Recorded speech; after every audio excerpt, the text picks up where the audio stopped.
welcome to Dogworld Explore channel.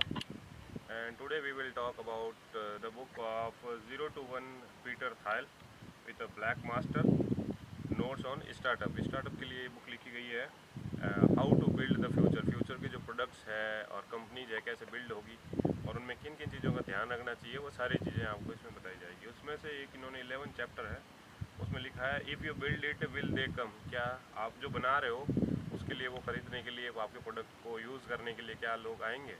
तो उसके लिए आपके पास ये क्वेश्चन है, तो उस क्वेश्चन को कैसे सॉर्ट आउट किया जाता है इस बुक्स के अंदर दिया गया। Even though sales is everywhere, most people underrate its importance. ज़्यादातर लोगों ने सेल्स को अंडर रेट किया है, उसको अंडर एस्टिमेट किया है, जिसके फलस्वरूप क्या हुआ है कि जो जितना बड़ा एम्पायर खड़ा किया जा सकता था कई कंपनीज़ के द्वारा, लेकिन वो खड़ा नहीं कर पाए। क्यों? क्योंकि वो सेल्स को समझ नहीं पाए, उसके डिस्ट्रीब्यूशन को समझ नहीं पाए। उसमें सबसे बड़ा रोल था थिंकर्स का, सोचने वालों का। दूसरा था लीडर्स जो थे उन कंपनीज़ के, वो।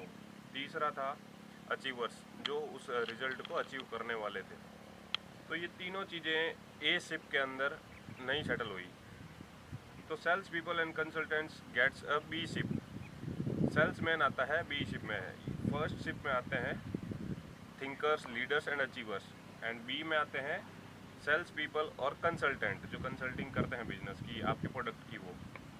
एंड सी टाइप के वर्कर्स होते हैं जो आपके प्रोग्राम कोड करते हैं या फिर और भी जो आपका मशीनरी बनाते हैं, वो सारी चीज़ें। और तीसरा होता है artisans take the C ship.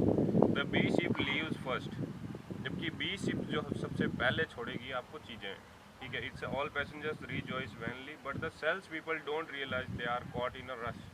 लेकिन सेल्स पीपल प्रोडक्ट को पूरे तरीके से मार्केट में फैला पाने में असक्षम होते हैं। इस कारण से आपके कंपनी के काफ़ी सारे प्रोडक्ट्स जो होते हैं वो सेल नहीं होते हैं। बाकायदा वो अच्छे होते हैं, नीड होती है, लेकिन उनको सही डिटेल के साथ सेल्समैन के द्वारा प्रस्तुत नहीं किया जाता है। तो इस वजह से भी आपका प्रोडक्ट सेल नहीं होता है। ये भी एक बहुत बड़ी खामी होती है जो बिजनेसमैन को ध्यान देनी चाहिए।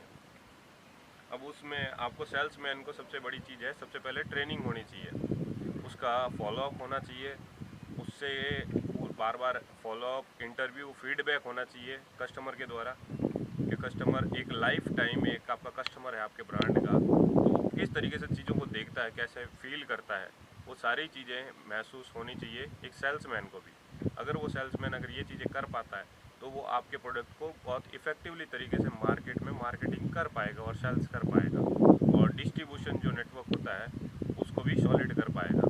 तो ऐसे सेल्समैन की बहुत कमी होती है मार्केट में। आज भी होते हैं सेल्समैन, लेकिन वो एक टॉप लेवल की जो आपके प्रोडक्ट की जो सेलिंग होती है वो नहीं कर पाते हैं। इस कारण से आपकी सेल्स होती है आपके बिजनेस पे प्रभाव डालती है, और उसकी वजह से रेवेन्यू और आपकी कॉस्ट ऑफ कैपिटल जो होती है, आपने जो प्रोडक्ट पे लगाई होती है, वो भी नहीं निकल पाती है। तो ये खामियाजा आपको भुगतना पड़ता है। इसकी वजह से जो आपकी बैलेंस शीट है उसके अंदर इस सेल्स का साफ साफ दिखाई देता है कि आपका किस वजह से आपका रेवेन्यू जो है डाउन गया है।